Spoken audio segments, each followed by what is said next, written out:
Bonjour à tous et bienvenue à cette conférence Épuisement professionnel en pharmacie, des outils pour surmonter les défis en temps de pandémie, organisée par le réseau des diplômés et des donateurs de l'Université de Montréal en collaboration avec le Centre Focus de la Faculté de pharmacie.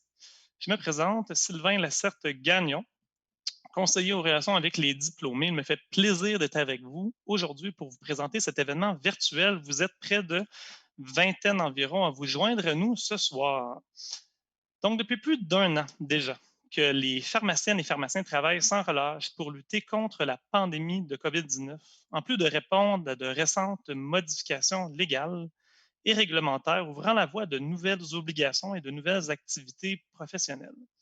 Cette situation exceptionnelle peut toutefois entraîner de lourdes conséquences sur la santé mentale des équipes de travail et sur la gestion des opérations. Mais avant d'entrer dans le vif du sujet pour la conférence de ce soir, j'aimerais sans plus tarder vous présenter nos panélistes invités. Nous avons avec nous tout d'abord Madame Isabelle Joyal, diplômée de la faculté de pharmacie. Vous avez reçu le prix Hommage à la relève Jean Coutu en 2005 et 2006, ainsi que le prix Apotex Leader de demain en 2006. Depuis 2009, vous êtes copropriétaire de deux pharmacies sous la bannière Jean Coutu à Montréal, ainsi que propriétaire depuis 2019 d'une centrale pilulier affiliée au groupe Jean Coutu sur la rive sud de Montréal. Depuis 2018, vous êtes aussi vice-présidente du comité exécutif de la Fondation Santé, affiliée à Soprafarm, fondation qui œuvre à promouvoir l'action, la nutrition et l'équilibre en matière de santé, ainsi que la réalisation de rêves pour les aînés. Nous accueillons aussi avec nous ce soir Madame Brigitte Marchand, diplômée de la Faculté de pharmacie. Vous avez travaillé comme pharmacienne propriétaire depuis 1997, d'abord à Cowansville, puis à Lachenay et à Terrebonne. Depuis 2009, vous êtes propriétaire à la clinique de santé voyage Horizon et Plus, qui offre des services en vaccination et santé de voyage. Engagé sur le plan philanthropique et communautaire, vous avez remporté le prix IJ en 2013, décerné par l'Association québécoise des pharmaciens propriétaires, et vous êtes membre de l'International Society of Travel Medicine depuis 2009, où vous présentez plusieurs conférences sur la santé du voyage. Vous avez reçu en 2019 le titre de Fellow de l'Ordre des pharmaciens du Québec pour vos réalisations professionnelles et votre engagement communautaire, et avez assuré la présidence du Cercle du doyen de la Faculté de pharmacie de 2011 à 2017, en plus de votre implication sur les récentes activités du centenaire. Finalement, vous avez créé dernièrement le fonds Brigitte Marchand pour soutenir le bien-être et la santé des étudiants en pharmacie, et nous allons vous laisser évidemment le soin de nous présenter cette belle initiative durant la conférence. Nous avons avec nous aussi ce soir M. Maxime Paquette, titulaire d'un doctorat en psychologie, intervention et recherche à l'Université du Québec à Trois-Rivières. Vous êtes actuellement professeur adjoint en psychologie du travail et des organisations à l'UDM. À titre professionnel de recherche dans le réseau de la santé au Québec, vous avez développé une expertise en évaluation et en développement des organisations, ainsi qu'en accompagnement et formation dans les milieux organisés par l'entremise de différentes méthodes présentielles et en ligne, dont le co-développement professionnel. Vous êtes actuellement chercheur principal d'un projet financé par le Conseil de recherche en sciences humaines intitulé COVID-19, migration en ligne et évaluation des impacts d'un programme de groupe de co-développement professionnel dans la fonction publique québécoise. Donc, bienvenue parmi nous. Finalement, nous accueillons M. Min Tam Tran, pharmacien et diplômé de la Faculté de pharmacie. Vous êtes directeur général de l'Association professionnelle des pharmaciens salariés du Québec. Vous avez de 2014 à 2017 agi à titre de pharmacien coordonnateur à l'hôpital de Chisasibi et président du comité de pharmacologie régionale.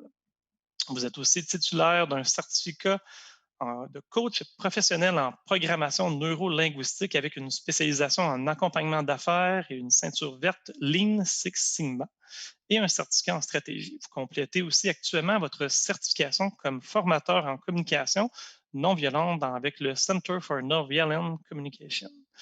Et vous avez auparavant été co-directeur du comité à la Jeune Chambre de commerce de Montréal et membre du Conseil permanent de la jeunesse du Québec et du groupe consultatif jeunesse de la Commission canadienne pour l'UNESCO. Donc, bienvenue aussi parmi nous. Et finalement, aussi, nous avons le plaisir d'accueillir comme animateur de cette rencontre M. Éric Forget.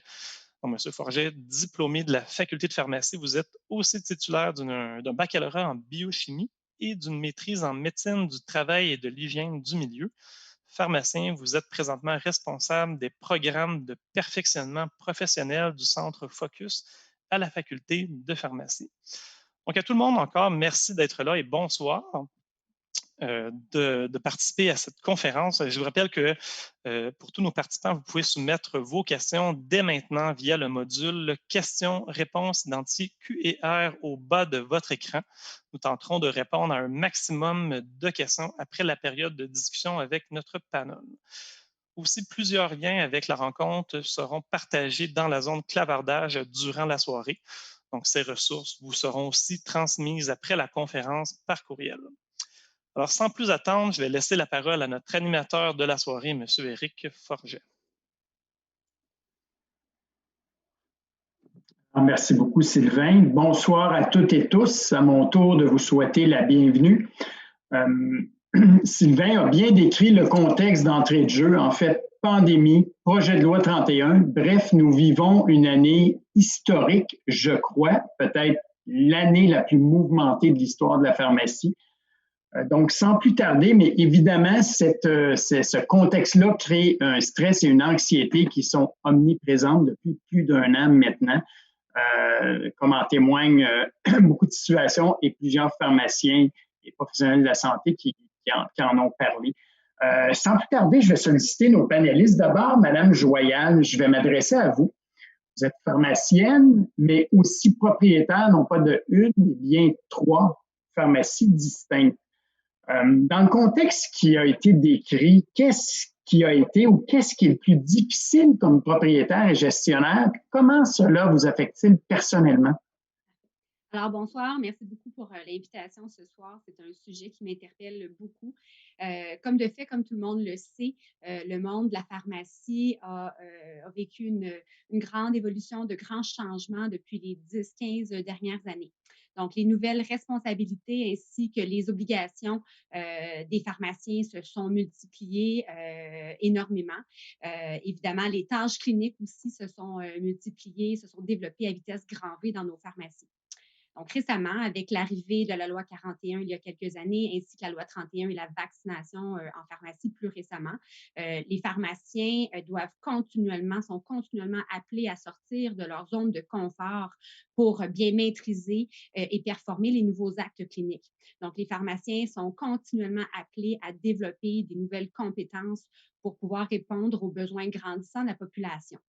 Évidemment, ceci se fait en ajout aux activités cliniques déjà en place, ainsi qu'aux activités associées à la distribution, qui sont quand même très, très importantes aussi dans nos laboratoires. Donc, à part la vaccination, la grande majorité de ces nouveaux actes se font vraiment à même la chaîne de travail. Donc, évidemment, ceci procure de grands avantages pour la population. Donc, les patients ont maintenant accès à de plus en plus de soins de santé de façon rapide, de façon efficace dans nos laboratoires, mais ceci vient énormément alourdir la tâche au niveau de la chaîne de travail de nos équipes, vient vraiment ralentir aussi et affecter la fluidité de nos opérations au laboratoire. Évidemment, bien que le gouvernement rémunère maintenant la majorité de ces nouveaux actes, je pense qu'on peut s'entendre pour dire que les montants octroyés ne sont pas très, très élevés, ce qui fait en sorte que par ricochet, nous avons une limite côté temps pour le temps que nous pouvons accorder à ces nouveaux actes et à ces nouvelles interventions, ce qui vient vraiment augmenter le sentiment d'anxiété puis la pression aussi au niveau de nos équipes de travail. Comme partout ailleurs aussi au Québec, nous vivons actuellement une grande pénurie de main-d'œuvre, surtout une pénurie de main-d'œuvre qualifiée. Donc, il n'est pas rare que dans nos laboratoires, nous devions engager des assistants techniques en pharmacie qui ont peu ou pas d'expérience et qui doivent être formés directement là, par nos équipes en place au laboratoire. Donc, c'est vraiment dans ce contexte très, très difficile que la pandémie de la COVID l'année dernière nous a frappé de plein fouet. Donc, avec des équipes qui étaient déjà surchargées, des équipes qui étaient déjà fatiguées et déjà fragiles. Donc, je vous dirais qu'en tant que propriétaire, ce que j'ai trouvé très, très difficile, surtout dans les débuts de la pandémie, ce fut vraiment le manque d'informations que nous avions par rapport au virus, les informations qui rentraient au compte-gouttes. Cela a engendré énormément d'anxiété chez nos employés. Donc, les employés entraient travailler parfois de reculons et avec un sentiment que de venir au travail voulait dire qu'ils mettaient vraiment à risque leur propre santé ainsi que la santé de leurs êtres chers. Donc, j'ai trouvé ça très difficile en tant que propriétaire parce que j'ai toujours été fière de pouvoir offrir à ce que je pense un milieu de travail stimulant, agréable et surtout sécuritaire. Donc, cette nouvelle réalité était très, très difficile en tant que propriétaire pour moi dans les débuts de la pandémie. Par la suite, je vous dirais que ce qui a été plus difficile à travers l'année dernière, ce fut les multiples arrêts de travail. Donc, évidemment, il y a eu beaucoup d'arrêts de travail en lien directement avec le virus. Les gens qui étaient soit COVID positifs ou en contact avec des cas positifs, des gens qui attendaient les résultats de dépistage et qui devaient s'isoler. Et évidemment, il y a eu des cas aussi d'arrêt de travail pour cause d'anxiété, pour cause de dépression associée à cette situation. Donc, cela a affecté encore plus le niveau d'anxiété puis le niveau de pression dans nos équipes parce qu'on devait souvent travailler avec des ressources limitées. Donc, les employés absents, mais c'est devenu la nouvelle norme, là, je vous dirais, depuis les 15 dernières années, ce qui augmente de beaucoup la pression là, qu'on ressent dans notre équipe. Donc, je vous dirais qu'en tant que propriétaire, mais qui fait quand même beaucoup d'heures au laboratoire, je pense que je suis vraiment bien placée pour comprendre comment se sentent les pharmaciens salariés au quotidien parce que je vis ce quotidien-là avec eux. Donc, cette dualité pour moi, d'être propriétaire, mais qui fait des heures au laboratoire, cette dualité pour moi est extrêmement difficile parce que je vois vraiment au quotidien tout ce qui est demandé de nos pharmaciens salariés, tout ce qu'on leur exige. J'ai vraiment l'impression qu'à travers le temps, on exige beaucoup plus, mais que les ressources sont limitées. J'ai beau être sensible à cet aspect-là, il reste que ma réalité financière me rattrape quand même assez rapidement.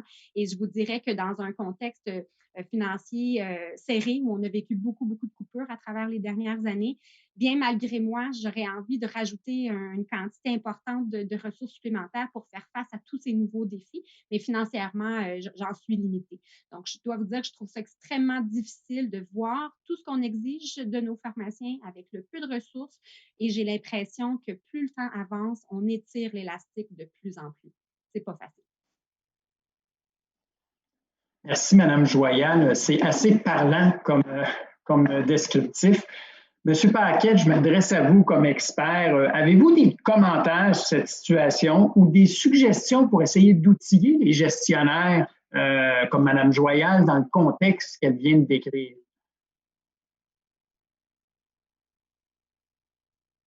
Merci beaucoup, Éric. Je commencerai pour ma part davantage avec des commentaires, puis tout au long, là, ce soir, là, il y aura des suggestions aussi. Ce que je comprends, c'est que la situation est quand même très complexe, puis j'entends aussi là, la difficulté ou le manque de ressources. Mais comme pharmacienne propriétaire aussi, bravo, il y a plusieurs rôles là, qui se superposent. Puis ça ajoute vraiment de la complexité au concept, au contexte pandémique qui est déjà assez embarrassant. Ce soir, pour décortiquer la situation, ben, c'est sûr que je pense au rôle de la personne gestionnaire qui dirige à titre de propriétaire, mais ça pourrait être aussi là, une personne là, qui dirige dans des laboratoires hospitaliers. Il y a aussi l'aspect de la personne professionnelle qui voit son rôle évoluer, mais aussi ben, de la personne derrière ça, là, derrière le rôle de gestionnaire et puis de pharmacien, pharmacienne. Puis comme je disais, ben, on rajoute ça avec la pandémie. Il y en a beaucoup à réfléchir. Mais avant que j'aille plus loin, simplement pour remettre en place là, mon rôle, moi, comme psychologue du travail des organisations, ben, on a plusieurs domaines d'exercice, là, même dans notre profession. Puis moi, au courant des 15 dernières années, je me suis surtout concentré sur le diagnostic organisationnel dans le réseau de la santé pour, dans une perspective là, de développer des améliorations dans les milieux, mais de soutenir les troupes aussi. Donc, c'est pour ça que je trouvais important que je trouvais intéressant d'être là en lien avec les dimensions d'épuisement. Puis également, je me suis concentré au soutien dans le développement des compétences. Puis ça peut être quand même un levier aussi là, en situation de crise là, comme pour la pandémie. Donc, je veux baser mes réponses là, sur ce genre d'expertise-là. Alors, par rapport à ce qu'on vient de dire, depuis le début des années 2000, c'est clair qu'il y a eu beaucoup de changements en lien avec les rôles des professionnels dans les professions de santé. Juste pour en nommer quelques-uns, mais vous les connaissez sûrement. Au début des années 2000, les infirmières sont passées d'un rôle de strictement soignant-soignante à un rôle d'évaluation. De notre côté, les psychologues, on a eu reconnu notre compétence par rapport au diagnostic. De votre côté, c'était super attendu par rapport à votre profession. Le projet de loi 41, j'imagine que les changements commencent à être déjà assez bien décantés depuis que ça fait plusieurs années. Mais là, on arrive avec le projet de loi 31. Puis tiens donc, tout ça, ça tombe en plein milieu d'un contexte qui est très tumultueux. Donc, en vous écoutant, je me dis, si on pense aux professionnels, aux gestionnaires, puis on mélange tous ces rôles-là, ça crée de l'insécurité, de l'incompréhension. Il peut y avoir des tensions entre les collègues, surtout s'il y a des interprétations différentes. Ça peut créer des nouvelles interactions avec les usagers pour lesquelles on n'était pas habitué. Donc, tout ça, c'est des nouvelles sources de stress. Puis là, en plus, on ajoute la touche spéciale de la pandémie par rapport à la contagion, etc. Donc, j'en passe. Alors, ça demande de réfléchir comment on peut penser autrement là, pour soutenir nos troupes. Donc, j'aimerais juste commencer je vais faire un parallèle entre les milieux de travail et puis notre propre personne quand on parle de stress. Parce que généralement, plus on prend soin de nous, dans le fond, puis plus on a des bonnes habitudes, ben, plus on devient résistant au stress. Mais il y a une chose qui est importante à se rappeler, c'est que plus le stress augmente et plus que les sources de stress se multiplient, ben, je ne sais pas si vous allez vous reconnaître là-dedans, mais plus on peut avoir tendance à délaisser nos bonnes habitudes. Dans le fond, c'est un cercle vicieux qui prend la place, puis là, on s'épuise. Pour aller un peu plus loin, vous connaissez peut-être une de mes collègues là, qui est quand même assez reconnue au Québec en lien avec les études sur le stress. Je parle ici là, de ma collègue Sonia Lupien. Dans ses travaux, une chose qu'elle pointe très bien, c'est que quand on est stressé, notre cerveau va vraiment se centrer sur la menace. Puis l'idée, c'est d'éliminer ce stress-là. Donc, notre cerveau devient détecteur de menaces, on sécrète les hormones de stress, ça nous permet vraiment de nous activer. Et puis, on se centre sur la menace plutôt que de se centrer sur nos processus de pensée qu'on a accès quand on est plus calme. Fait que, en d'autres mots, quand on est centré sur la menace, on élimine la source, on est un peu plus sur le pilote automatique. Fait qu'on ne fait plus nécessairement ce qui va nous faire du bien. Donc, je parle ici autant de bonnes habitudes de vie comme exercice, sommeil et quoi que ce soit. Mais aussi, on ne prend pas nécessairement la peine de décortiquer la source de notre stress pour en identifier le problème. On prend la première idée. Donc, si on pense au milieu de travail, ben, l'effet peut être assez similaire. On est des humains après tout. À force d'éteindre des feux, on peut oublier des pratiques qui renforceraient nos équipes normalement, puis on entre dans une autre sorte de cercle vicieux. Il y a plusieurs auteurs dans mon domaine, un qui s'appelle Robert Karasek, qui avançait que les pratiques de soutien, c'est une soupape, si on veut, pour les moments où on est les plus déséquilibrés. Il y a des modèles encore plus récents, comme le modèle demande ressources au travail d'auteurs qui s'appellent Baccar et Demeruti. Ce que ça dit, dans le fond, c'est que si on a un déséquilibre entre ce que le travail nous demande et puis les ressources à la fois personnelles et organisationnelles qu'on peut mettre de l'avant, ça crée, évidemment, ce déséquilibre-là va mener directement à l'épuisement. Mais d'un autre côté, si on arrive à avoir un équilibre qui est intéressant, ça stimule l'engagement et la performance aussi. Donc, il faut qu'on cherche à recréer cet équilibre-là d'une manière un peu plus créative dans la situation de pandémie. Si je continue un peu pour aider avec mon parallèle, c'est que sur le plan individuel, on a toutes sortes de solutions qui sont à notre portée, comme professionnels, comme pharmaciens, pharmaciennes. Puis, comment dire, au fur et à mesure que le stress augmente, puis que notre réponse habituelle au stress devient de moins en moins supportable, ben, il y a plein de choses qu'on peut faire. De votre côté, vous avez évidemment les solutions pharmacologiques, mais ça, on le sait que ce n'est pas 100% de la réponse. Donc, du côté psychologique, les études que mes collègues mènent, dont Sonia Lupien, démontrent que déjà, si on reconnaît notre sensibilité à certains aspects du stress, puis qu'on arrive à déconstruire les situations, donc qu'est-ce qui nous stresse particulièrement dans ces situations-là, on diminue déjà de moitié leur effet. Donc, je vous invite, là, dans le chat, va être partagé un lien en lien avec un lien pour le Centre d'études sur le stress humain, où est-ce qu'il y a une foule de ressources, de textes, on a aussi, il y a des travaux de recherche qui sont publiés là-dessus. Et puis, on parle là, plus précisément des différents ingrédients du stress. On a un acronyme pour ça qui s'appelle CINE.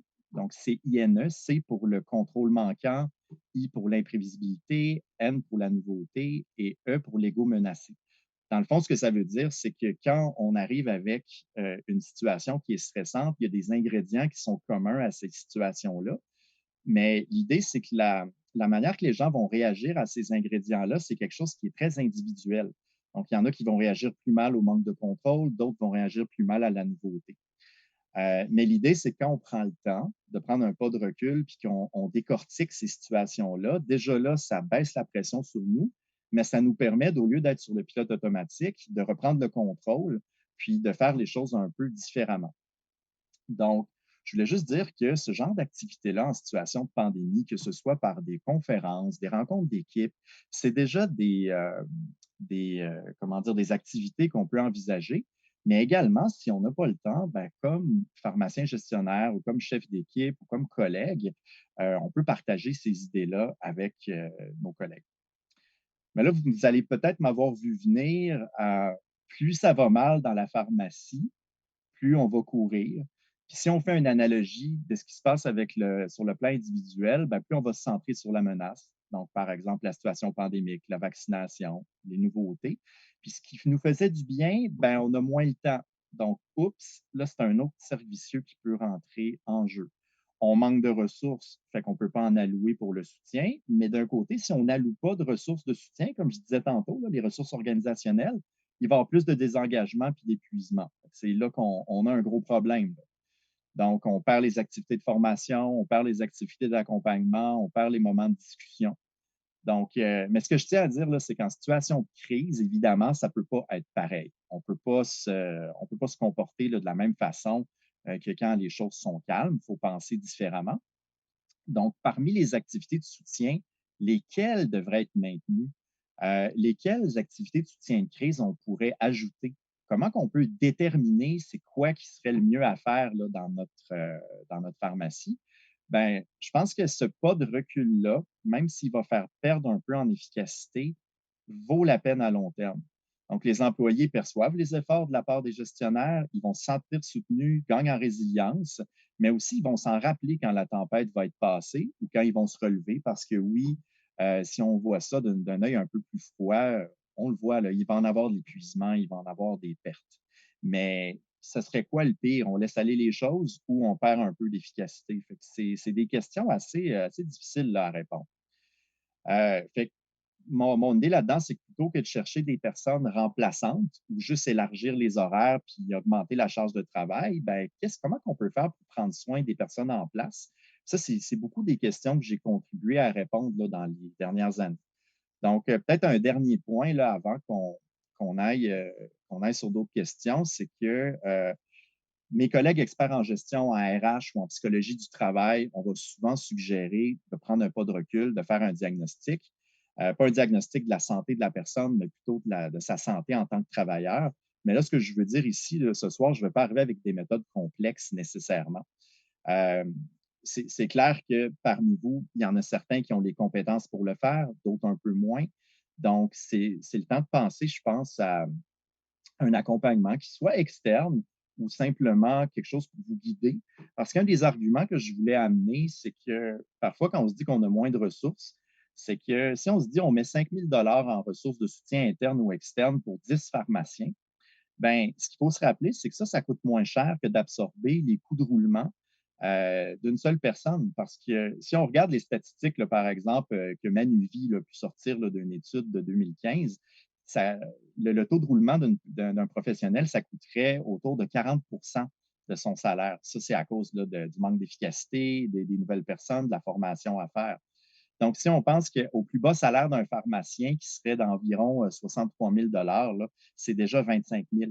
Puis quand on regarde dans une étude de 2005 qui a été publiée en lien avec les pharmaciens en tant que tels, on rapportait que ça peut coûter entre 20 000 et 90 000 de perdre un pharmacien dans notre équipe. Donc, puis là, on hésite. C'est juste pour dire qu'il y a quelque chose à réfléchir là, par rapport là, au soutien, puis qu'est-ce que ça va coûter. Peut-être un autre point par rapport à prendre un pas de recul, c'est qu'en tant que gestionnaire, si on prend des modalités de soutien en fonction de ce qui est le plus facile ou par intuition, ben, peut-être qu'on va gaspiller. Donc, à cette étape-là, de consulter les employés avec une aide externe ou non, ben, je pense que c'est quand même quelque chose qui peut être crucial à cause du fait que chacun va réagir de manière différente au stress. Donc, la manière là, la plus fiable de briser ce cercle vicieux-là, c'est de connaître c'est quoi les ingrédients qui affectent le plus nos employés, puis d'aller chercher les irritants prioritaires. Donc, voilà de ce côté-là. Est-ce que c'est, après ça, les choses à mettre en place, est-ce que c'est des conférences, du soutien externe, des formations d'appoint, des rencontres de groupe, alléger différents processus, retirer malheureusement certains services? Là, il y en a plein de solutions. Mais l'idée, c'est que les modalités de soutien ne sont pas toutes efficaces, là, dépendamment d'un employé à l'autre. Puis, en terminant, ben, pour illustrer ça, j'ai contribué très récemment, ces dernières semaines, à un mandat dans le contexte d'une équipe qui est de la même taille là, que celui d'un groupe de pharmaciens dans une pharmacie privée. L'idée, c'était de comprendre les forces de l'équipe pour que le gestionnaire alloue pas des ressources à ce qui va déjà bien, mais aussi aller déterminer c'est quoi les facteurs communs chez les employés qui partaient en congé de maladie. Ça, c'est le tiers de l'équipe. Donc, je ne donnerai pas plus de détails là, pour maintenir la confidentialité, mais on a trouvé 3 facteurs que dans le feu de l'action, les gestionnaires n'avaient juste pas vu. Fait que, je vais laisser mes collègues poursuivre là, par rapport à l'état de la situation, mais je vais certainement vous revenir avec d'autres idées, pistes de solutions là, au-delà de ces commentaires-là pour nous aider à prendre le pas de recul. Merci, M. Paquette. Très intéressant. Vous nous faites réaliser que souvent, dans des situations stressantes, je pense que le premier réflexe qu'on a peut être délétère et inefficace. Fait que s'arrêter, réfléchir, se ressourcer, reprendre le contrôle, je veux dire, vraiment, je pense que c'est utile. Il faut trouver la façon de le faire. Monsieur Tran, je dirige ma prochaine question vers vous. Vous avez, en fait, votre association a assez récemment piloté un sondage qui a été envoyé, je crois, aux pharmaciennes et pharmaciens salariés qui sont membres de votre association. À l'analyse des résultats du sondage, est-ce qu'il y a des éléments liés à la santé mentale, à l'épuisement professionnel qui sont ressortis comme préoccupants? Avez-vous des commentaires à ce sujet? Merci beaucoup, M. Forget, pour l'invitation d'abord d'être parmi vous avec le panel, sur ce panel. Puis avant de répondre à votre question, je vais juste reprendre le temps de reconnaître le témoignage, en fait, de Mme Joyal par rapport à la tension qu'elle vit comme propriétaire qui doit gérer des salariés et de vraiment reconnaître le fait que c'est un endroit qui est difficile à être. Parce que pour les salariés, effectivement, le fardeau de travail est énorme. On demande plus avec moins de ressources. Et puis donc, chapeau de vraiment prendre ce rôle-là, puis d'essayer de balancer le tout pour nous. Donc, effectivement, pour adresser vraiment la question de M. Forget sur notre enquête sur la rémunération, les conditions de travail et la santé globale des pharmaciens salariés, édition 2020, on a eu, juste pour donner un peu le contexte, on a eu 824 répondants entre le 16 décembre et le 14 janvier. Donc, 16 décembre 2020 et 14 janvier 2021. Donc, on comprend que la vaccination n'a pas encore débuté à ce moment-là. Donc, seulement prendre ça avec ce grain de sel-là. Si on compare avec nos résultats de l'année dernière, en 2019, 72% des pharmaciens salariés sondés ont considéré que leur charge de travail a, eux, un impact sur leur santé. En 2020, la proportion sont demeurées quand même assez similaires avec un taux de 73%, malgré la situation de la pandémie.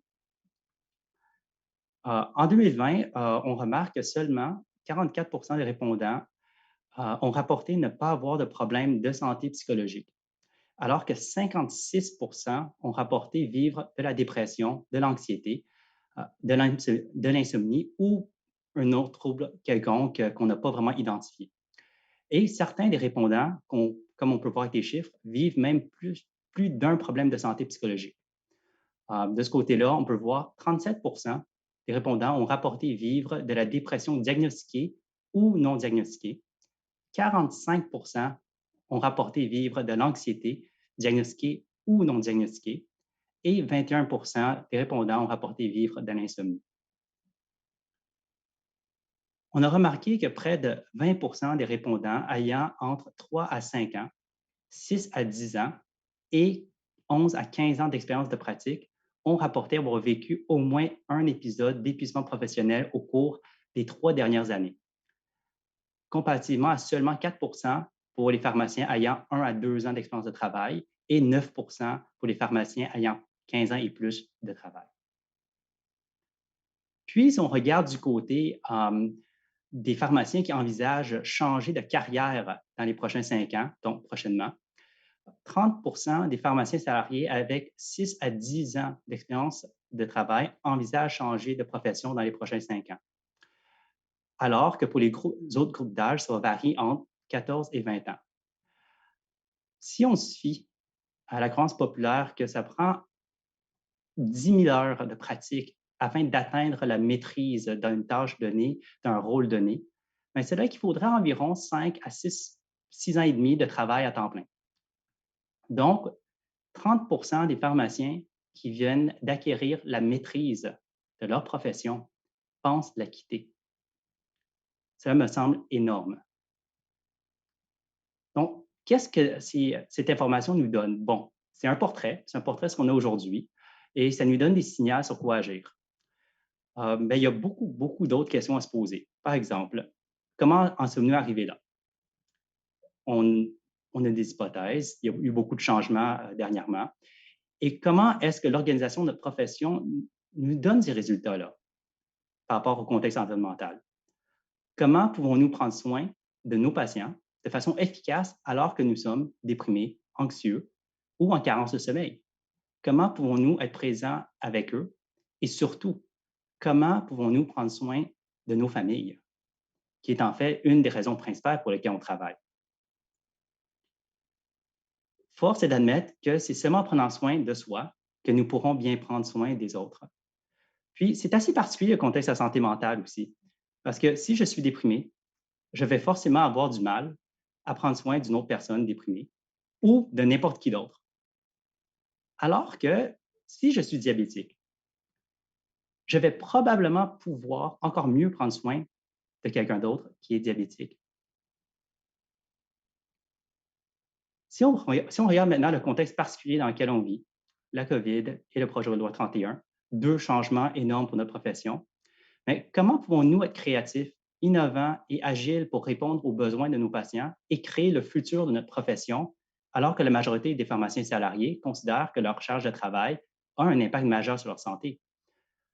Pour faire un lien avec ce que Maxime a partagé, mais là, on est en mode réaction. Comment pouvons-nous être créatifs pour sortir de cette situation? Et avec ces résultats, comment pouvons-nous être proactifs et créer notre profession plutôt que de réagir à tous les changements? Comment pouvons-nous pleinement exploiter et aiguiser les compétences développées durant nos 4 ans d'études universitaires? Donc, pour la PPSQ, il est impératif que la charge de travail du pharmacien soit en harmonie avec ses obligations professionnelles pour garantir des services pharmaceutiques optimaux et aussi assurer la santé du pharmacien. Et ceci inclut autant les propriétaires que les salariés. On est dans le même bateau. Parce que si on regarde ces résultats et qu'on se projette dans 10 ans, 20 ans, comment est-ce que nous nous porterons en tant que personne si on continue dans ce système? Et de quoi aurait l'air notre profession si on n'a jamais le temps de s'arrêter pour réfléchir? C'est pour ça qu'il est important d'agir maintenant et ensemble, vu que c'est nouveau pour tout le monde. Donc, vraiment d'agir ensemble dans la profession avec tous les intervenants afin vraiment d'écrire une nouvelle histoire pour la profession. Et c'est vraiment de l'écrire, vu qu'en ce moment, on a déjà discuté, on a moins de temps, la chaîne est moins fluide. Tout ça fait partie des présuppositions de notre profession. Mais comment est-ce qu'on en sort? Donc, afin d'adresser ces enjeux, la PPSQ, on travaille actuellement à faire évoluer les outils technologiques et cliniques afin de mieux les adapter à l'évolution du rôle du pharmacien salarié. La technologie, c'est une piste, puis on va sortir bientôt une prise de position sur ce sujet. Les autres pistes qu'on regarde, c'est clarifier les rôles et responsabilités de chacun des intermédiaires qui ont un impact sur la dispensation des services pharmaceutiques. De vraiment regarder l'ensemble. Promouvoir une planification de la main-d'œuvre dans les pharmacies qui prend en compte la charge de travail globale du pharmacien salarié. Promouvoir une organisation de travail qui vient aplanir les impacts de la surcharge de travail. Et bien sûr, favoriser la simplification des processus administratifs en pharmacie. Et encore une fois, c'est des choses qu'on n'a jamais fait auparavant. Ça va être du nouveau. Puis, c'est à nous de jouer.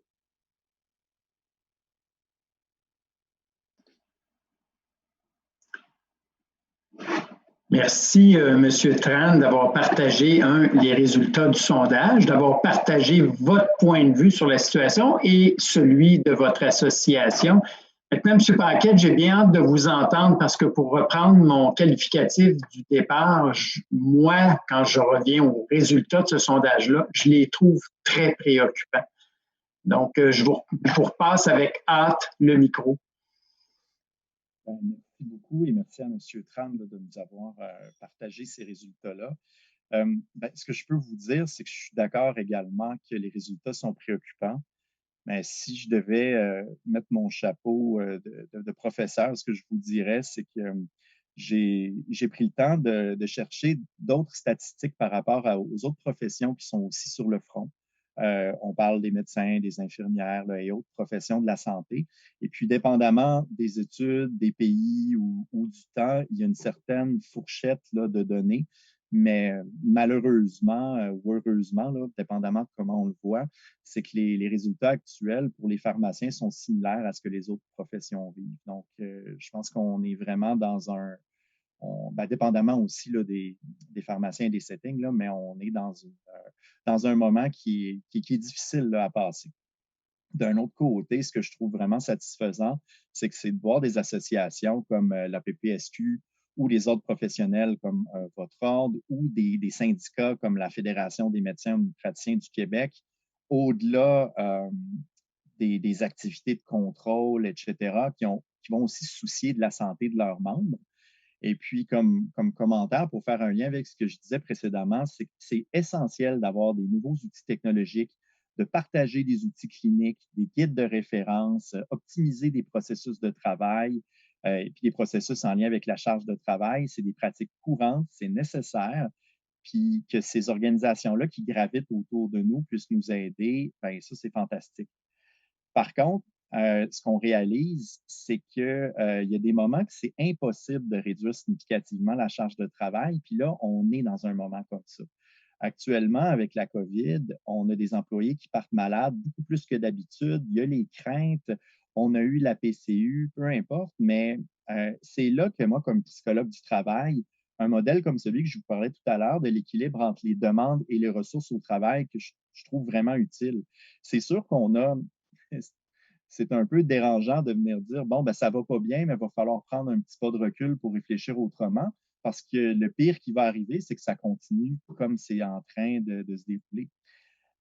Donc, dans les faits, si on ne peut pas réduire certaines demandes, ben, là, il faut compenser de manière créative. Comment on booste les ressources personnelles et professionnelles, excusez-moi, les ressources personnelles et organisationnelles qu'on peut mettre de l'avant pour aider à mitiger ces demandes-là? Et puis, simplement, s'il y en a qui sont intéressés, vous pouvez aller plus loin, mais les modèles que je mentionnais ont été grandement utilisés dans les professions de santé. Puis, les interventions pour recréer l'équilibre sur la santé physique et psychologique sont documentées aussi. Fait que c'est plus juste des théories.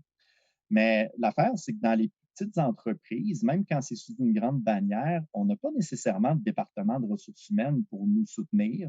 Donc, l'aspect humain peut être relégué au second plan. Puis ça, malheureusement, mais ça a des coûts. Donc, plus tard, on va parler du soutien humain qui est offert là, par les associations et les ordres. Puis on pourra, je vais vous donner quelques pistes là, par rapport aux demandes que vous allez pouvoir faire là, comme membre de ces ordres ou associations-là. Mais si on veut rétablir la situation, il y a plusieurs modalités. Je parlais un peu tout à l'heure de diagnostic, mais l'idée, c'est de pouvoir chercher en lien avec des sujets autres que la charge du travail. Fait qu'on peut parler de clarté des rôles, puis regardez, là, c'est vraiment d'actualité avec le projet de loi 31. La manière, comme leader, dont on soutient notre personnel. Il y a le fonctionnement de l'équipe puis les tensions. S'il y a des tensions, là, en plus là, de ce qui est en train de se passer, on peut vraiment catalyser l'épuisement. Il y a les aspects de reconnaissance, qu'est-ce qui engage, qu'est-ce qui désengage. Donc, c'est important avec nos employés de trouver une manière de les questionner là, à propos des principaux irritants, mais aussi des suggestions d'amélioration. Et puis là, ça peut être des sondages courts avec des questions ouvertes. Ça peut être des petites entrevues de groupe ou individuelles. Fait que là, imaginez pas un énorme dispositif. C'est juste que on fait pas toujours ces actions-là quand on est dans des situations de crise. Puis évidemment, il peut y avoir de l'aide externe si jamais la situation est extrême. Donc, comme je mentionnais, quand les demandes sont trop grandes, les collègues sont mis à l'épreuve, on veut éviter l'épuisement, ben, il faut déployer des ressources malheureusement. Ça, c'est quelque chose qui est à réfléchir peut-être pour le futur aussi. Moi, l'analogie que je veux faire, c'est un peu comme quand on est dans un syndicat de copropriété. Il faut voir ça un peu comme une alternative, un fonds de remplacement pour éviter les effets du roulement de personnel. Donc, idéalement, on le prévoit d'avance. Puis, dans les grandes organisations, il y a une portion de budget qui sont dédiés au RH, qui sont alloués au bureau de santé, au développement organisationnel. Puis ça, ces divisions-là ou départements-là vont prendre un rôle de soutien quand ça va mal. Mais pour les entrepreneurs, ben, vous ne pouvez pas avoir l'ampleur d'un CIS ou d'un CIUS. Ben, c'est là que chaque investissement va être réalisé, comment dire, qui est réalisé au bon endroit, c'est là que ça compte. Donc, voilà de mon côté pour cet aspect-là. Merci, M. Paquette. Plein de choses, encore une fois, d'idées intéressantes. Moi, je retiens une chose, je reprends vos propos. Qu'est-ce qui engage, qu'est-ce qui désengage? Puis, on s'interroge souvent sur la façon de catalyser l'engagement, mais je pense qu'il faut avoir l'humilité et l'introspection pour qu'est-ce qu'on fait ou peut-être qu'est-ce qui peut provoquer un désengagement des employés. Puis je trouve ça tout aussi pertinent. Je retiens ça. Merci beaucoup. Madame Joyal, je reviens vers vous. On va faire suite à vos propos, votre réponse à la première question. En fait, je vous demanderais, pour essayer de pallier au contexte difficile et particulier de la dernière année, qu'est-ce que vous avez fait de différent ou avez-vous fait quelque chose de différent ou avez-vous mis des mesures en place pour essayer de pallier à tout ça? Oui, effectivement. On a fait plusieurs changements à la pharmacie. Déjà là, si on parle spécifiquement par rapport à la pandémie, de notre côté, on a mis énormément d'emphase sur les mesures sanitaires à la pharmacie, que ce soit les mesures en lien avec les patients, mais aussi les mesures sanitaires là, concernant les employés à l'interne. Souvent, en cas de doute, on a préféré jouer un peu plus safe, comme qu'on dit. Donc, moindrement qu'un employé avait un symptôme, on a préféré retirer ses employés du milieu de travail. Puis, on a demandé le dépistage aussi. Le but étant vraiment d'être très proactif, puis de tenter de rassurer l'ensemble des autres employés pour éviter le sentiment de panique généralisé, pour démontrer finalement aux employés le sérieux qu'on accordait là, à la situation. Donc, une grande emphase a été mise sur les mesures sanitaires. De mon côté, à moi, plus personnellement, j'ai vraiment tenté d'augmenter autant que possible ma présence au laboratoire. Je pense qu'il était important pour moi de faire preuve de solidarité auprès de mes employés. Je me faisais un devoir d'être sur place, d'essayer de les encourager, d'essayer de les féliciter, d'essayer de les remercier, de leur faire part vraiment de mon appréciation à chaque jour qu'ils étaient présents, puis leur répéter à quel point que leur présence était importante pour les autres membres de l'équipe, mais aussi pour la population qu'on desservait, surtout en contexte de pandémie. Donc, c'est sûr qu'évidemment, j'ai dû mettre de côté certaines tâches un peu plus administratives pendant une bonne durée de temps, mais je pense vraiment que ça a valu la peine pour faire vraiment preuve de solidarité puis démontrer là, à tout le monde qu'on faisait face à ce défi-là ensemble en équipe. Ensuite, mais on dit souvent que les paroles ne restent pas. Donc, j'ai essayé vraiment de par des gestes concrets de démontrer aussi l'appréciation envers mes employés. Donc, au tout début de la pandémie, c'est un exemple, là, mais il y avait le symbole des arcs-en-ciel qui était très, très omniprésent dans les différents médias puis dans nos environnements. On a fait fabriquer là, des petits gâteaux individuels pour chaque employé avec le symbole de l'arc-en-ciel en espérant justement d'égayer un petit peu leur journée puis de leur faire part là, d'encouragement. Accompagné de ces petits gâteaux, on avait fait des lettres individuelles là, pour remercier chacun des employés pour leur participation à l'effort collectif et leur présence à la pharmacie. Tout au long de l'année, on a continué dans la mesure du possible justement d'essayer de faire des petits spéciales, donc que ce soit du Tim Hortons, des pâtisseries, on a essayé de temps en temps d'amener des petites choses, là, de faire des gestes pour démontrer encore une fois notre appréciation envers les employés. Dans une de mes succursales, à l'automne, on a décidé de faire une conférence sur le stress, la gestion du stress, donc qui touche à plusieurs sujets qu'on discute ce soir, mais on a décidé de faire justement une conférence sur la gestion du stress pour les employés parce qu'on ressentait vraiment un niveau d'anxiété plus important, puis on ressentait que les employés vraiment en avaient besoin. Ensuite de ça, je vous dirais que j'ai essayé de faire mon grand possible pour être à l'affût des changements d'humeur, puis de l'augmentation de l'anxiété de la part de mes employés. Donc, je vous dirais qu'en temps normal, on est tous très occupés. Donc, souvent, j'ai tendance à attendre que les employés viennent me voir quand ils ont des problèmes, des difficultés. Évidemment, ma porte est toujours ouverte et ils le savent. Mais je vous dirais que depuis le début de la pandémie, j'ai essayé d'être un petit peu plus proactive à ce niveau-là. Donc, moindrement que je voyais changement d'humeur, plus d'anxiété, des fois des commentaires plus négatifs, plus durs. J'essayais, dans la mesure du possible, d'aller voir ces employés, d'y questionner pour essayer justement de leur apporter du soutien, dans certains cas référer justement des numéros pour des services d'entraide, puis aussi pour essayer d'apporter des solutions pour les difficultés que les employés vivaient. Je vous dirais qu'il y avait différentes raisons pour lesquelles j'ai procédé de cette façon. Premièrement, mais en tant que pharmacienne, en tant qu'employeur, je pense qu'on a une responsabilité envers nos employés. Nos employés sont aussi nos patients. Donc, on se doit, si on remarque des changements, on remarque des difficultés, de s'impliquer puis de questionner. Mais je vous dirais que j'avais aussi un deuxième objectif en arrière-tête. Donc, c'est sûr que quand on commence à avoir une augmentation de l'anxiété dans nos équipes, quand on commence à avoir des commentaires négatifs, c'est quelque chose qui peut facilement dérailler et faire boule de neige. Donc, j'ai vraiment voulu essayer de minimiser ces genres de commentaires dans le laboratoire, puis ces genres d'attitudes pour éviter justement que la panique s'empare du laboratoire, puis que l'effet, que l'ambiance plutôt négative fasse boule de neige. Donc, j'ai vraiment essayé d'être très, très proactive auprès de mes employés pour les aider là, à travers ces épreuves. Dernièrement, je vous dirais, non seulement que les employés vivent beaucoup d'anxiété, mais évidemment, les patients aussi ressentent beaucoup, beaucoup d'anxiété et cela a une répercussion directe sur les employés aussi à la pharmacie. Donc, on a eu multiples cas à la pharmacie de patients avec des tendances suicidaires, des idées, des propos suicidaires dans la dernière année. Donc, c'est sûr que les employés, lorsqu'ils sont en contact avec ce genre de propos, avec ce genre de patients, c'est très, très difficile à gérer. C'est pas tout le monde qui est outillé pour faire face non plus à ce genre de commentaires.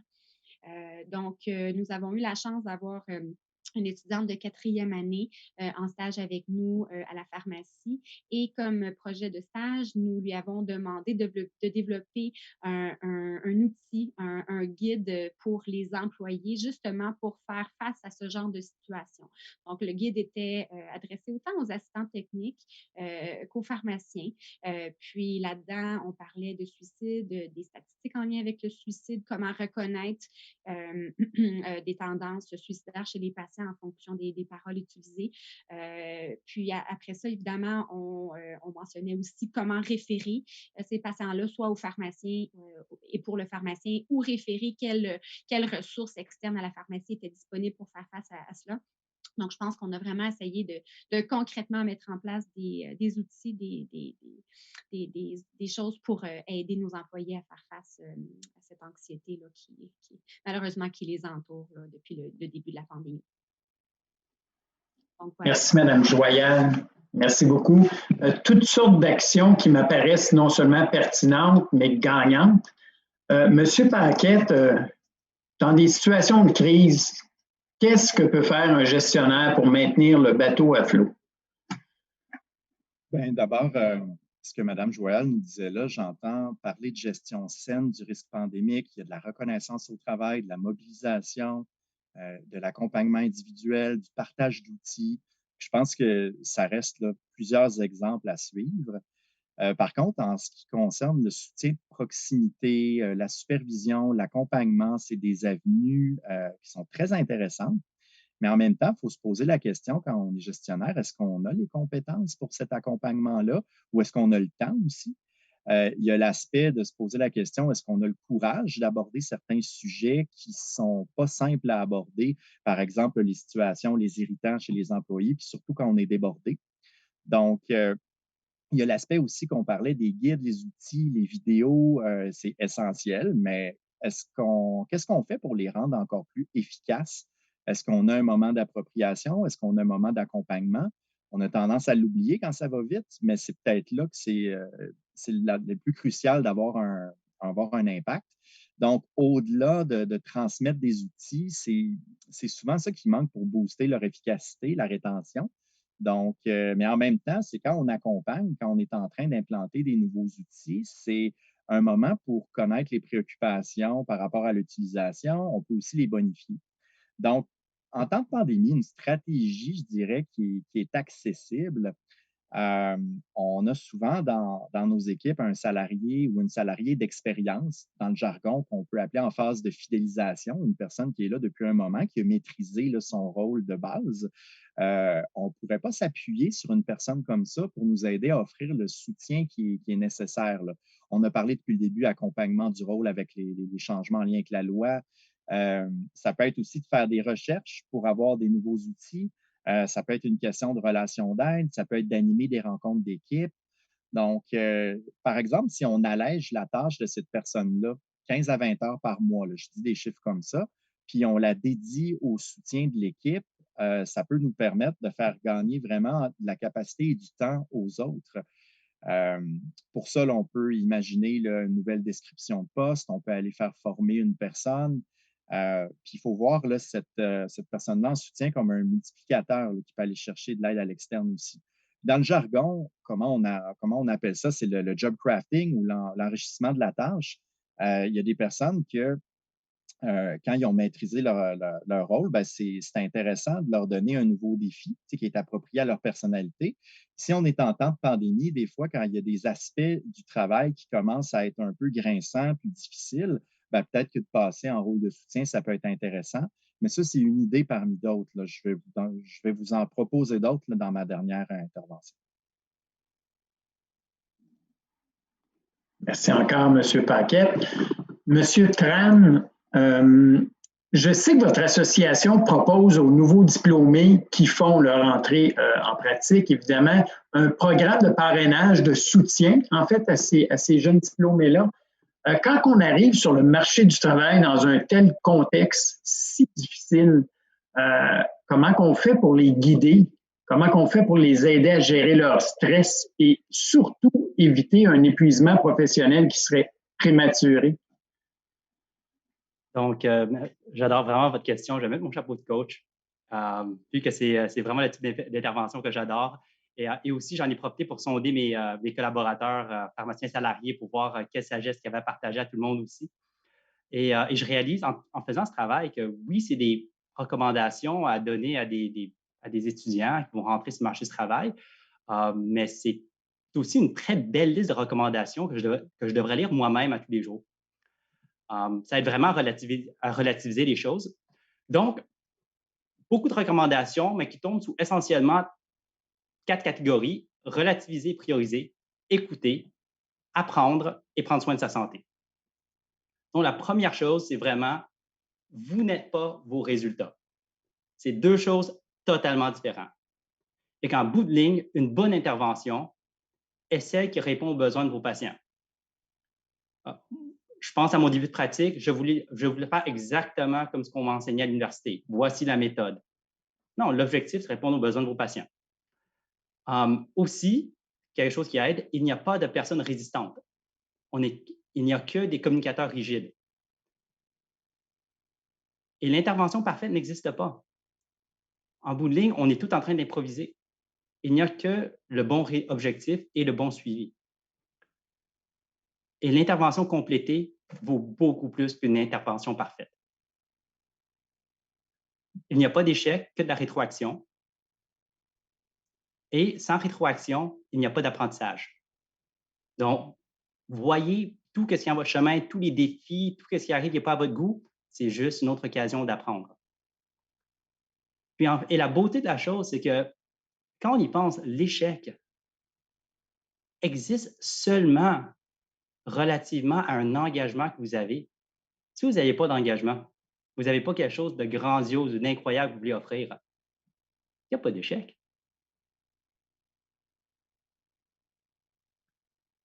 Au niveau de la priorisation, il n'y a vraiment pas d'urgence de façon générale, que des gens stressés. Donc, relativez vos priorités. Qu'est-ce qui est important et urgent? Souvent, en pharmacie, il y a beaucoup de choses qui sont importantes. Très peu de choses sont vraiment, vraiment urgentes, à part quelqu'un qui est en train de saigner à flot devant vous. Vous avez toute une communauté pour vous aider. Il suffit vraiment de le demander. On a Facebook, vous avez vos associations professionnelles, vous avez vos amis. Vraiment, vous êtes très bien entourés.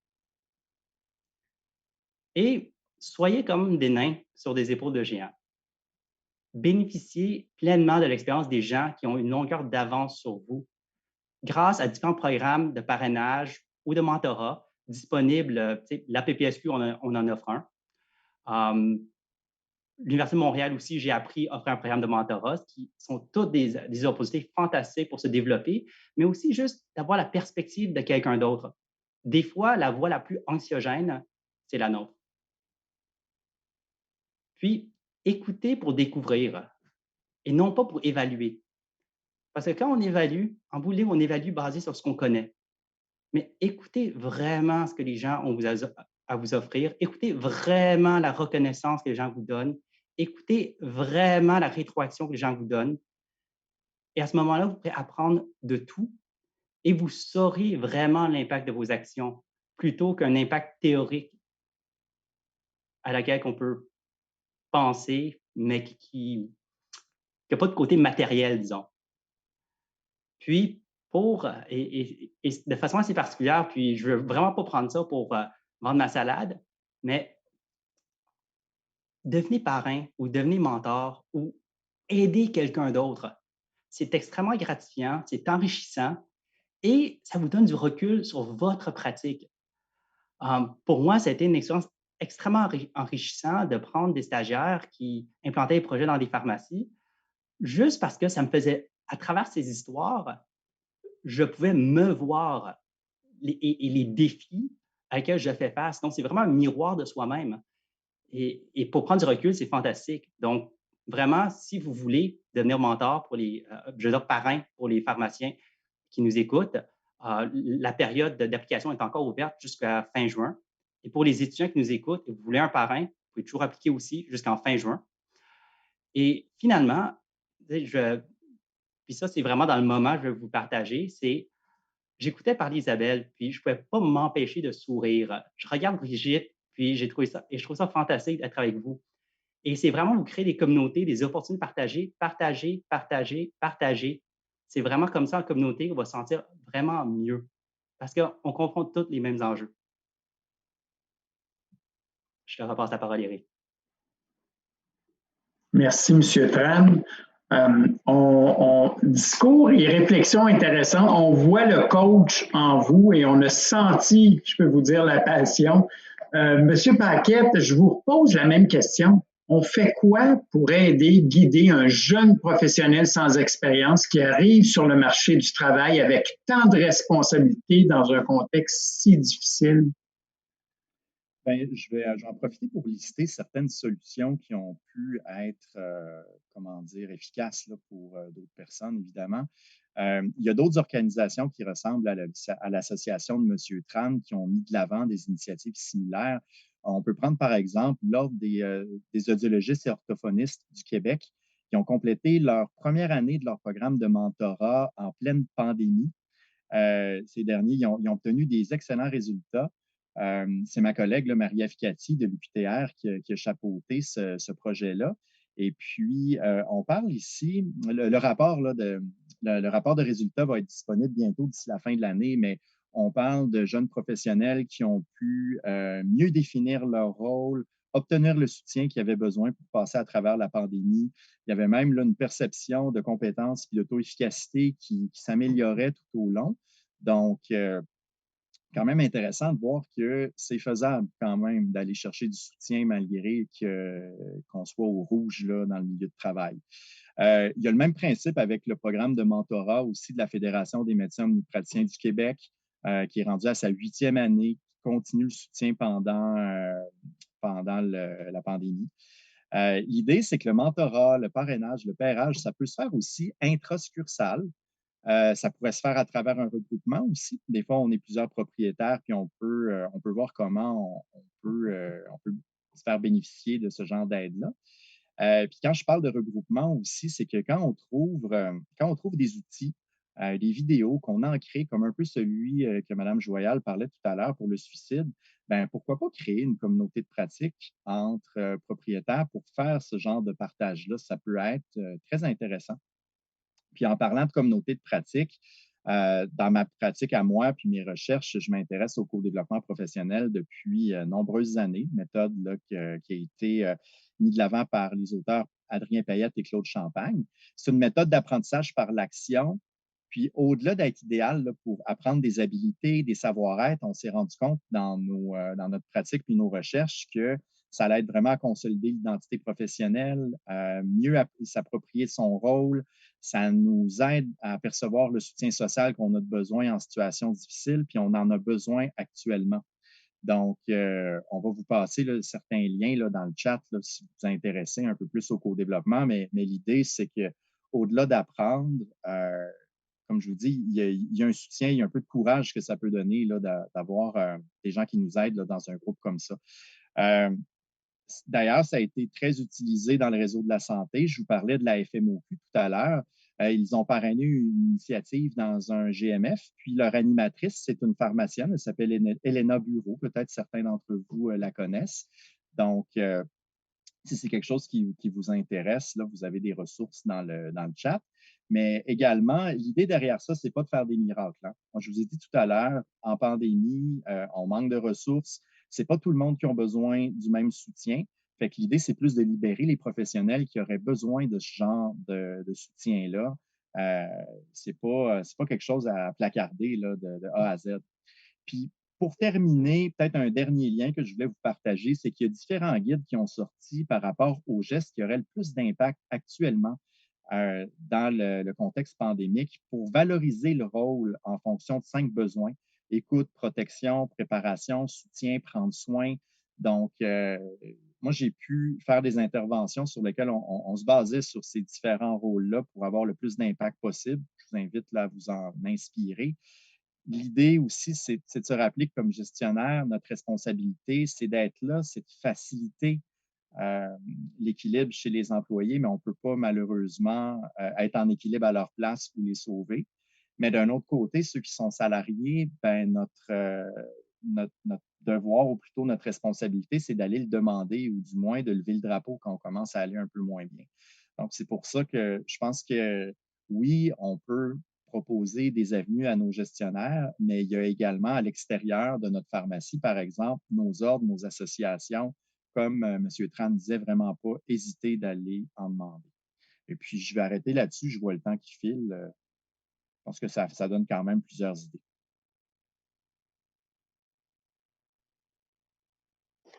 Alors, merci.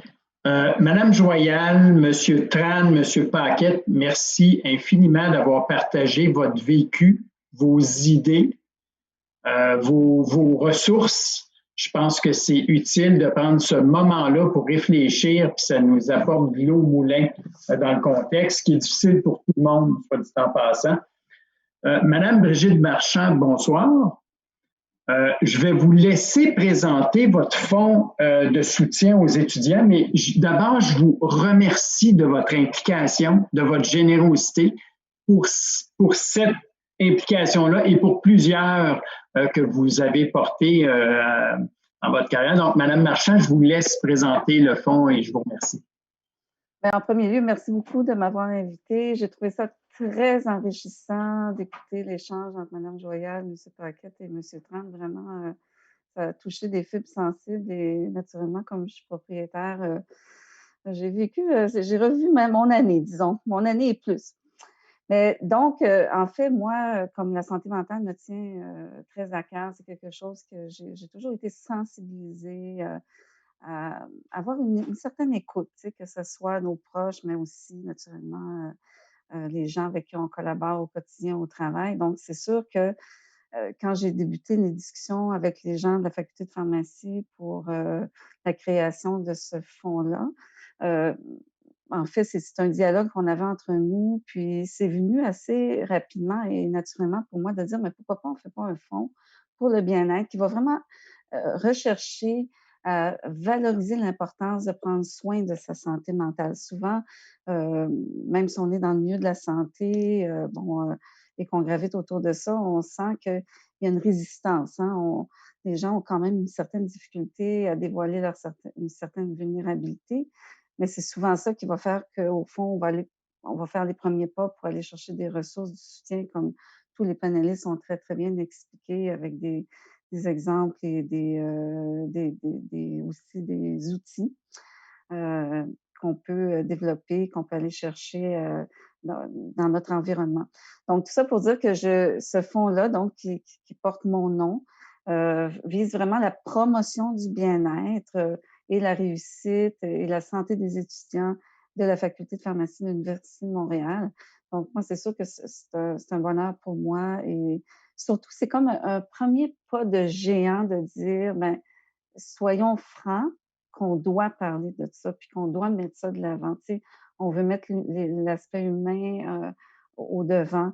On veut avoir un impact aussi au sein de nos relations que nous avons. Tu sais, on est beaucoup dans la performance quand on étudie et quand on est dans notre milieu de travail. Donc, des fois, il faut, en le mettant de l'avant, ben, ça permet une ouverture puis de pouvoir dialoguer là-dessus. Puis les gens qui ont vraiment des besoins peuvent, à ce moment-là, ressentir la possibilité d'aller chercher de l'aide.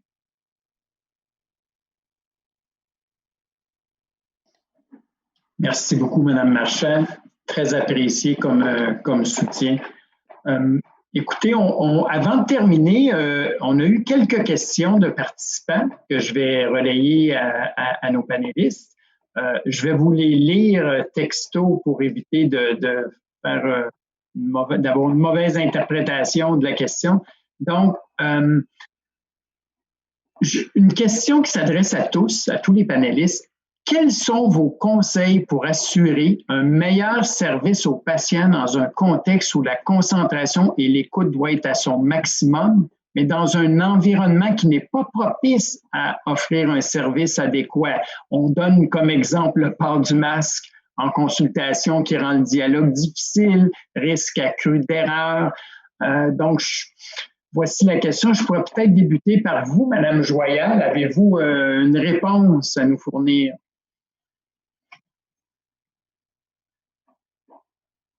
Votre micro est éteint, Madame Joyal. Donc, en fait, c'est une excellente question. Effectivement, c'est un défi auquel nous faisons face au quotidien. Je pense qu'il n'y a pas de solution miracle pour ça. Je pense qu'il faut vraiment être à l'écoute des patients. Oui, on manque de temps, mais je pense qu'il faut faut reconnaître les patients qui ont besoin d'un peu plus de notre temps, un peu plus de nos interventions puis de notre soutien. Donc, il y a moyen, dans certains cas, de prendre rendez-vous avec des patients qui ont des besoins particuliers. On peut référer, on travaille souvent en équipe aussi. Là, nous, on travaille avec une infirmière aussi. Donc, souvent, on va se référer les patients en fonction de nos différents champs de compétences. Donc, je pense que oui, on manque de temps. Oui, on a des difficultés, on a les masques, on a plusieurs contraintes, mais je pense que dans la situation dans laquelle nous vivons, on a quand même une grande responsabilité. Je pense qu'il faut vraiment reconnaître les gens qui ont besoin de soutien particulier. Puis je pense qu'on doit prendre le temps. Évidemment, c'est pas toujours facile à faire, mais il y a des moments quand on est plusieurs pharmaciens à la fois, là, je pense qu'il faut prendre le temps pour ces patients-là. Pour ce qui est du masque, effectivement, c'est difficile. L'écoute, c'est vraiment pas évident. On est tous appelés à parler plus fort dans le laboratoire, au laboratoire. Les plexiglas, les masques, c'est sûr que c'est pas évident. Donc, je vous dirais que les bureaux de consultation, encore une fois, d'essayer d'avoir des rencontres un petit peu plus de façon confidentielle puis plus tranquille. Je pense que c'est idéal quand on peut se le permettre. Monsieur Tran, avez-vous quelque chose à ajouter? Oui, en fait, il n'y a pas de solution parfaite, là, donc je veux préfacer ça vu que je vais vous partager deux autres histoires de cas en pharmacie que j'ai eu la chance d'entendre. Sabrina Parent, une pharmacienne salariée, a eu la chance, l'opportunité de faire du télétravail. Donc, elle s'est entendue avec sa pharmacienne propriétaire pour pouvoir travailler de la maison parfois. Et de ce côté-là, elle pouvait faire des suivis patients, elle pouvait faire la validation de dossiers. Mais là, à la pharmacie, ils ont dû mettre en place vraiment un système de DVCC. Donc, il y a vraiment tout un aspect de gestion de changement, mais c'est une chose qui peut être vue, qui a été faite par quelqu'un. Et aussi, il y a Christophe Auger, mais bien sûr, Christophe Auger a une pharmacie qui vient de commencer, un plus petit débit. Lui a mis en place un service de téléconsultation pour ses patients. Donc, on peut regarder ce que la technologie peut rendre possible de ce côté-là. Monsieur Paquette, comment on fait pour assurer un service adéquat dans un environnement qui l'est moins? Je pense que ce qui peut-être, c'était des excellentes suggestions là, en lien avec la télépratique ou la technologie. Moi, je trouve qu'il y a un point qui est intéressant que vous avez amené, M. Tran, c'est l'aspect d'urgence.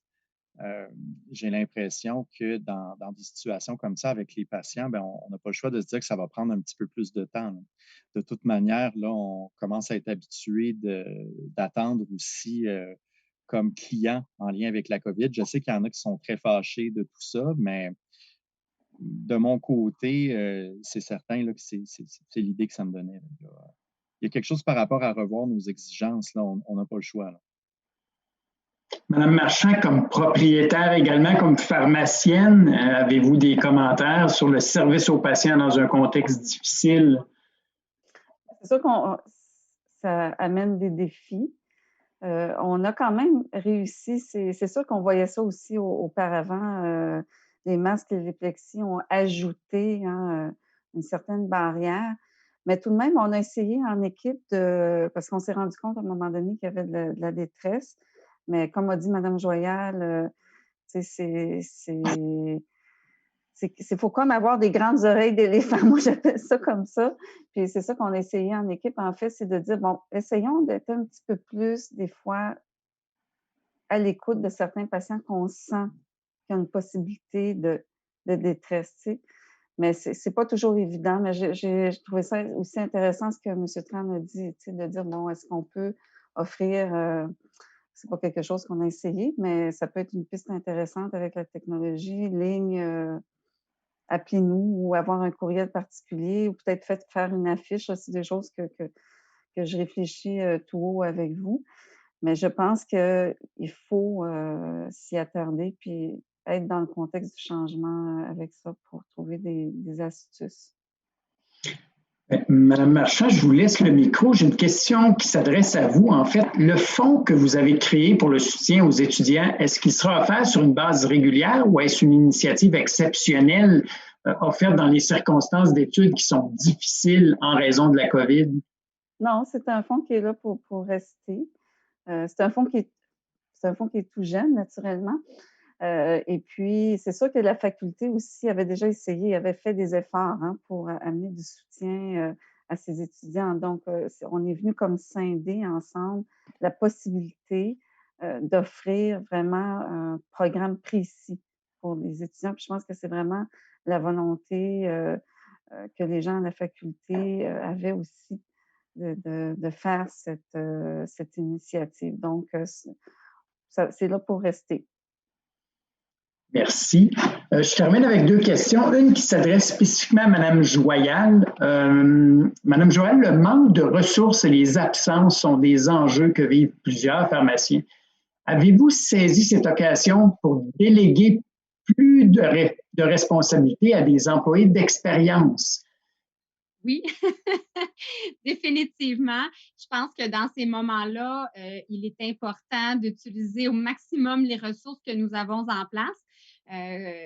Moi, de mon côté, dans une de mes succursales, on a plusieurs employés à temps plein au laboratoire qui sont en arrêt de travail, pas juste reliés à la pandémie ou à l'anxiété ou à des cas de COVID, là, mais pour autres raisons. Donc, je vous dirais, les membres qui restent sur place, les piliers qui sont sur place, c'est hyper important pour nous justement de les utiliser, de se fier sur eux, puis de travailler en collaboration, justement. C'est sûr que le travail, ça se fait pas tout seul. Moi, j'ai une bonne équipe. Je suis vraiment bien entourée, puis avec les employés qui sont sur place, les gens qui sont là depuis longtemps, comme on disait un petit peu plus tôt, je pense que c'est important. Je crois que c'est M. Paquet qui disait, je pense que c'est important d'utiliser ces gens-là qui sont là depuis, qui sont déjà fidélisés, qui sont déjà en place, qui sont déjà confortables dans leur rôle de professionnel. Si on parle des pharmaciens, je pense que c'est vraiment important de savoir savoir les utiliser, les rallier avec nous justement pour passer à travers ces moments difficiles. Donc, définitivement, autant au niveau pharmacien qu'au niveau technicien, absolument, définitivement, on n'a pas le choix dans ces situations-là. Des fois, de lâcher prise aussi sur certaines choses. Comme le dit un petit peu plus tôt aujourd'hui Mme Marchand, lorsqu'on étudie et lorsqu'on est dans un milieu de travail, on a tendance à être dans la performance, à vouloir performer.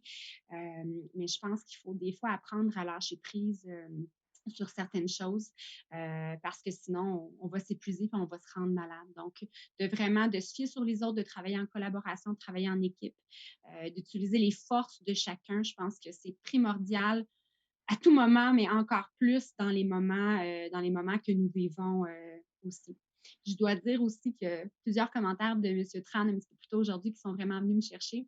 Puis c'est vrai que même quand ça fait longtemps qu'on pratique, ça fait plusieurs années qu'on pratique, des fois de réécouter puis de se rappeler ces petits points importants, je pense que c'est vraiment important. Des fois, on a tendance dans le brouhaha, dans notre quotidien, d'être tellement focusé sur un cas, sur un patient. Des fois, on oublie le big picture, comme on dit. Donc, des fois, de revenir à la source, de se rappeler de ces éléments-là importants là, que M. Tran nous met plus tôt aujourd'hui. Je pense que c'est vraiment important. On a tendance des fois à perdre le focus.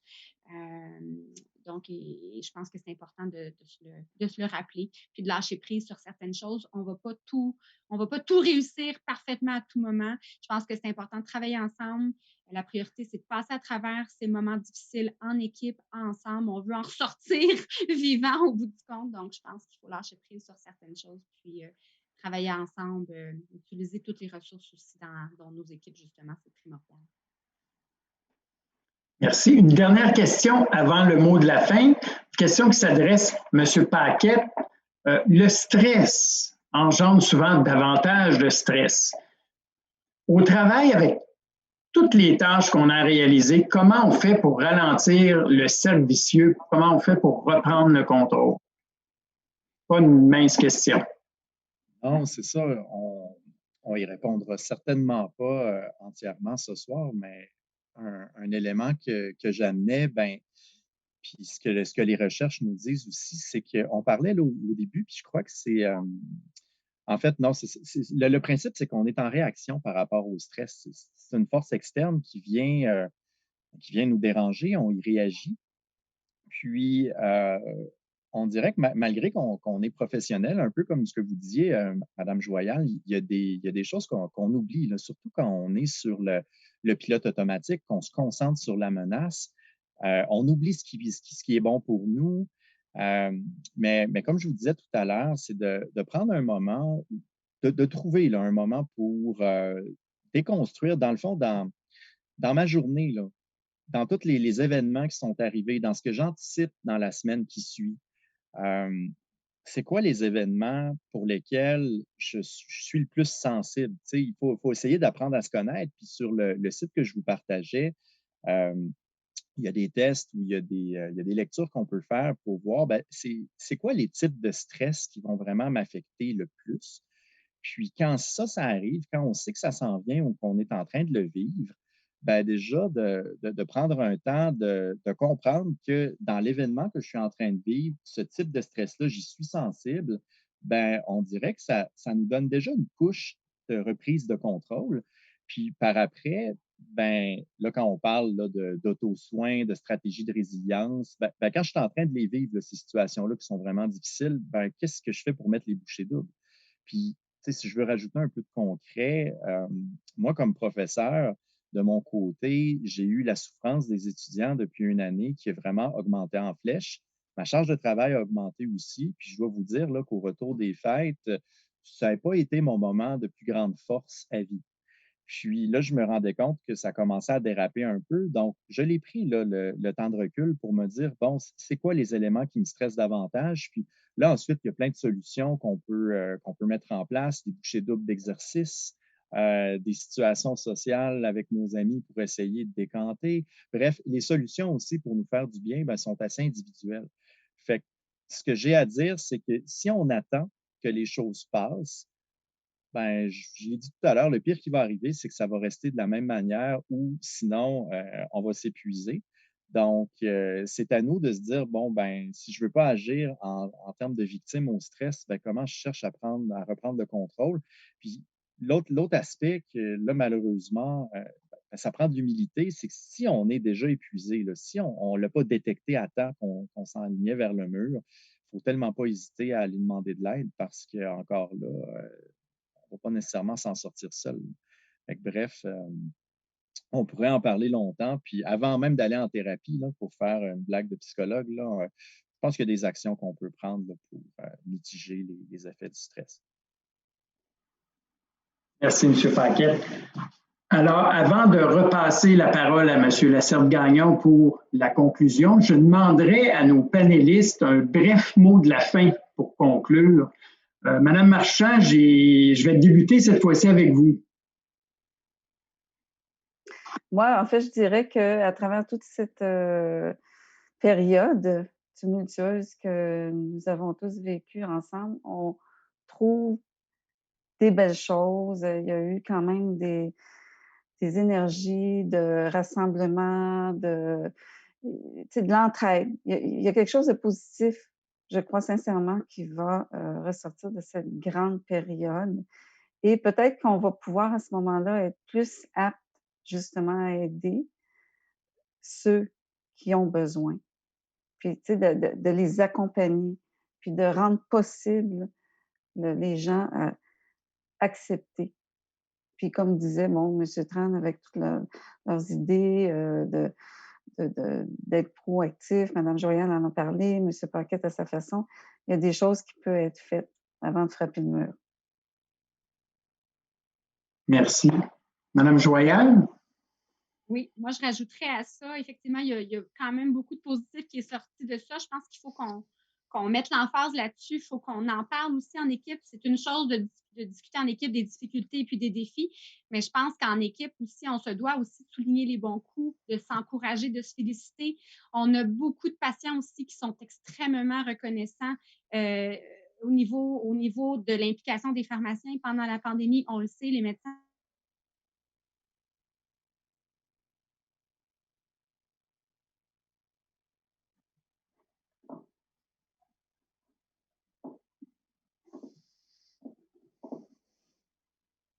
On semble y avoir un petit problème technique.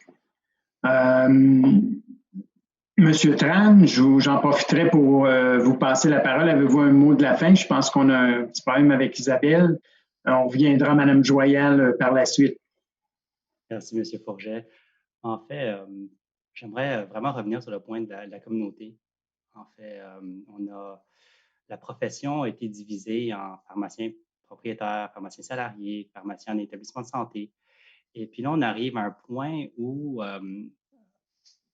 où la profession change en entier. On a une page blanche à créer ensemble. Les nouvelles lois ont ouvert des choses qu'on ne peut même pas encore imaginer en ce moment. C'est les opportunités qui vont s'ouvrir à nous. Et bien sûr, quand on regarde, c'est épeurant. On regarde, on se dit qu'on n'a pas le temps. Mais ça, c'est les vestiges du passé, c'est les vestiges du modèle qu'on a appris et qu'on a toujours connu. Donc, j'aimerais encourager tout le monde de regarder vers les associations, de regarder vers la collaboration intraprofessionnelle et interprofessionnelle, de voir ce qui est fait ailleurs, des fois même demander de l'aide à nos patients. Nos patients savent ce qu'ils ont besoin. Donc, vraiment, d'ouvrir tout grand nos oreilles, nos yeux, puis d'aller de l'avant ensemble parce que, peu importe les défis qu'on a en ce moment, qu'on se regarde dans la profession, les plus gros défis, c'est les forces du marché. C'est les choses qui se transforment en ce moment. Puis ceux-là, on va avoir la misère tout seul. On va avoir beaucoup de la misère à changer qu'est-ce qui s'en vient des États-Unis, qui vient du restant du Canada. Donc, c'est en profiter d'apprendre à travailler ensemble puis de bâtir cette résilience collective. Merci. Monsieur Paquette, un mot de la fin, peut-être final, à moins d'un retour surprise de Mme Joyal. Merci. En fait, juste commencer par vraiment reconnaître que la situation pandémique actuelle, elle est difficile. Mais comme dans tout dans la vie, c'est pas nécessairement égal pour tout le monde. Certains d'entre nous arrivent à s'en sortir mieux que d'autres. On a tous un bagage qui fait qu'on va réagir d'une manière différente à la charge de travail, au stress. Donc, j'ai juste envie de dire vraiment courage, puis concentrons-nous sur nos forces, mais également vraiment pas hésiter à collaborer, demander de l'aide entre collègues ou même aller demander de l'aide externe si ça ne va pas bien. Mais bref, voilà, on lâche pas. Alors, Madame Joyal, vous êtes de retour avec nous. Je vous laisse le mot de la fin finale à adresser à notre auditoire. Merci beaucoup. Alors, un petit peu pour faire suite à l'idée que j'étais en train d'exprimer un petit peu plus tôt, je pense vraiment qu'en équipe et ensemble, on doit se nourrir de ce positif-là que les patients nous témoignent à chaque jour. Je pense qu'il faut vraiment se rappeler à quel point qu'on fait une différence pour tellement de vies humaines, pour tellement de gens. Donc oui, des fois, oui, c'est vrai qu'on vit des moments difficiles, des moments pas évidents. On a beaucoup de pression de part et d'autre, mais je pense qu'il faut vraiment utiliser les compliments, les éloges, les remerciements. Il faut vraiment se nourrir de ça pour nous donner le courage et l'énergie pour se rendre à la fin du marathon, parce que c'est vraiment un marathon. Ça fait maintenant 15 mois qu'on est dans cette situation-là. Donc, je pense vraiment qu'on doit se nourrir de ça pour passer à travers en équipe puis se rendre au bout du marathon. Donc, on est en bonne voie d'y arriver. La vaccination avance de bon train. Je pense vraiment qu'on commence à voir un peu de lumière au bout du tunnel. Il faut se rappeler qu'on va réussir, on va passer à travers ensemble, puis on doit se nourrir là, du positif qu'on a, parce que c'est pas vrai qu'il y a juste du négatif, il y a aussi beaucoup de positif. Donc, travaillons ensemble. Nos panélistes nous laissent sur un mot de la fin positif et constructif. Madame Joyal, Madame Marchand, Monsieur Tran, Monsieur Paquette, merci beaucoup de votre temps et merci pour cette webconférence qui se veut certainement aidante. Ceci étant dit, je repasse la parole à Monsieur Lassette-Gagnon pour la conclusion de cette webconférence. Merci à notre auditoire. Merci de votre participation.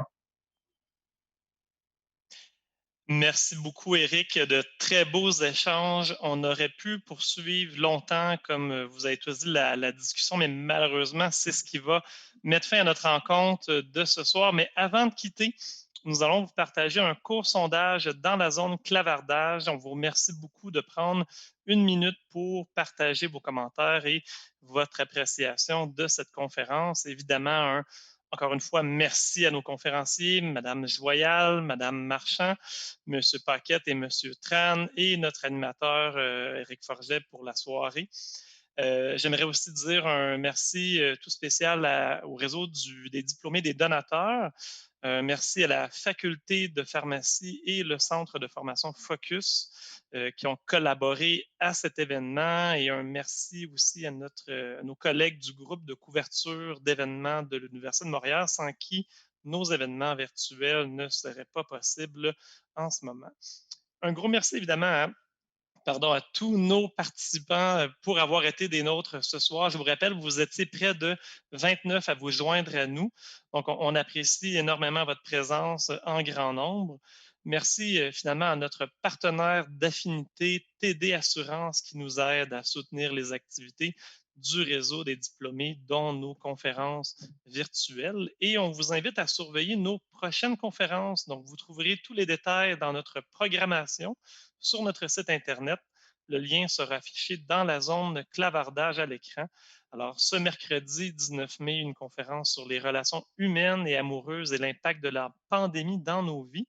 Et ce jeudi 20 mai, une conférence sur les carrières au sein du système militaire de soins de santé. Et on vous invite évidemment à ne pas manquer le gala Étincelle des diplômés le 26 mai prochain, où nous rendrons entre autres hommage à M. Maurice Goodman en lui remettant le prix Jean Coutu Diplômé Philanthrope 2021. Donc, tous les détails pour s'inscrire vous seront partagés dans la zone clavardage. Alors, c'était Sylvain Lasorte-Gagnon pour le réseau des diplômés des donateurs qui vous souhaite encore une fois une très bonne soirée. Merci encore d'avoir participé à cette conférence, mais surtout, prenez bien soin de vous au travail et à la maison.